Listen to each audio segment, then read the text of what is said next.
Hi YouTubers, welcome to part 2 in our series on the 6 Bible covenants, and this is our part of our Teachtime series. Now last time we looked at the Adamic covenant, and I mentioned we're looking at the Abrahamic today, but I forgot about Noah, and we can't forget about the Noahic covenant because it's a great covenant.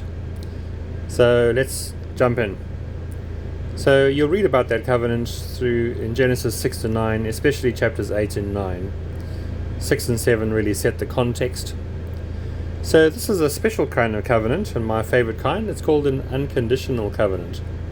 So unconditional covenant don't depend on man or man's effort or man's works. It actually just depends on God's character, that He guarantees this covenant. Great. The background is Genesis 6. There was a great corruption of the natural order. You know, in Genesis 1, 2 and 3, the order was also turned upside down, where Adam was supposed to be under God, Eve under Adam, and then the animals beneath them. When Satan tempted Eve, the order was turned upside down. The animals, if you like, tried to convince Eve to do something wrong, and convince Adam to do something wrong, and ignore God altogether. So the order was upside down. But here again we find another corruption of the natural order. It is a disputed passage, but sons of God and the daughters of men. It sounds like an angelic human hybrid, and their offspring were also something unusual, giants, men of renown. But at that time, it says that the heart of man was really evil. The intent of the heart of man was to continually sin, and the earth was full of violence. So God sent a universal flood to wipe out that corrupt humanity, but Noah found favor in His eyes. Just a few fun facts about the ark, and that's supposed to be an ark that I've drawn there. Noah and family were in the ark together with animals for 370 days. A couple of birds got let out at various times to check on the flood levels. But yeah, 300, that's like a full year plus in that ark. So there were actual 10 months of flooding and 2 months where the floods subsided. Now, also something of interest, there were 7 pairs of clean animals, 7 pairs of birds, and only 1 pair of unclean animals brought upon the ark. And God sent them to Noah. He didn't have to go and catch them. So people have said, looking at the different kinds of animals, that there would have been about 1,400 kinds. So not a huge number in the millions. You know, people talk about species today, but often species are variants of another species. Often they're the same kind. Jackals, wolves, coyotes, dogs, they're all the same kind. If they can breed with each other, they're the same kind. If they can't, they're not the same kind.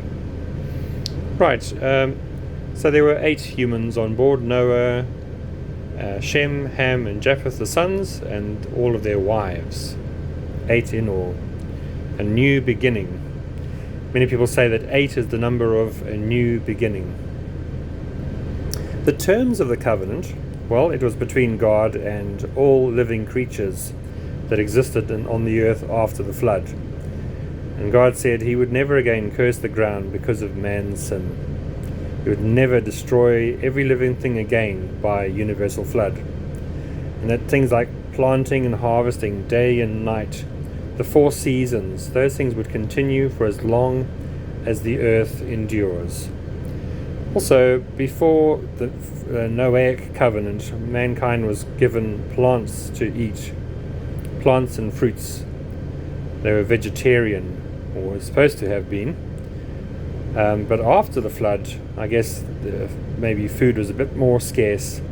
God said that that all Noah's descendants could eat plants and animals, and thus God put the fear of man into animals as well. Another thing we notice is that there was a death sentence was introduced for murder, because people are made in the image of God. To kill another human is a great affront to God, because we're made in His image. Even if a man or an animal murders a person, they must be put to death. And something we also will notice a lot now is that many covenants have signs. So the sign of the Noahic covenant is the rainbow. And it didn't rain on the earth before Noah's time.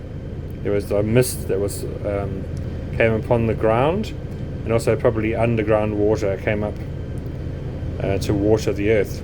But now rain happened, and the rainbow is supposed to be the sign of the covenant. You see the rainbow, when God sees the rainbow, you can remember this covenant. No more destruction of the earth, of every living thing by flood. So what are the lasting consequences? Well, see that God again blesses mankind. He continues, so extends the command again: fill the earth. Animals fear man. They're on the menu. Noah's sacrifice, which he made of some clean animals, was well accepted by God. And then we get the idea also that of a blood sacrifice, that something sacred about a blood sacrifice. And God says, don't eat the blood when you eat an animal, drain it away. So again, as with Genesis 1, we're reminded man is made in the image of God. Yep. Anyway, that's a great covenant. I love the unconditional covenants. They are something we can enjoy, because often we fail to live up to the terms of the conditional covenants. May God bless you as you think about the covenants that God has made with man in the Bible. Bye-bye.